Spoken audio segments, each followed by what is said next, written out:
এক ঝলমলে সকালে মোল্লা নাসিরুদ্দিনকে দেখা গেল তার বাড়ির বাগানে কি যেন গভীর মনোযোগে খুঁজছেন। তার কপালে চিন্তার ভাঁজ। ঠিক সেই সময় প্রতিবেশী রফিক সাহেব তার পাশ দিয়ে যাচ্ছিলেন। নাসিরুদ্দিনকে এইভাবে খুঁজতে দেখে তিনি খানিকটা অবাক হলেন। রফিক সাহেব কাছে এসে জিজ্ঞেস করলেন, ও মোল্লা সাহেব, কি হারালে গো? এত মন দিয়ে কি খুঁজছো? নাসিরুদ্দিন একটা দীর্ঘশ্বাস ফেলে বললেন, আমার ঘরের চাবিটা হারিয়ে গেছে রফিক সাহেব, সেটাই খুঁজছি। রফিক সাহেব দয়ালু মানুষ, তিনি বললেন, ওহ চাবি, তাহলে আমিও তোমাকে সাহায্য করি। এই বলে তিনিও বাগানে চাবি খুঁজতে শুরু করলেন।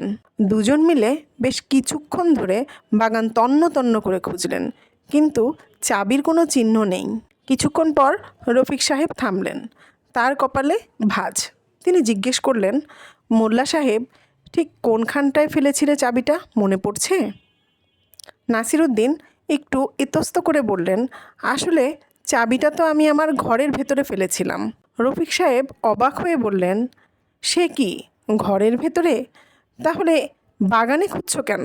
নাসিরুদ্দিন হাসি মুখে উত্তর দিলেন, ঘরটা যে অন্ধকার রফিক সাহেব, যেখানে খোঁজার সুবিধে সেখানেই তো খুঁজব।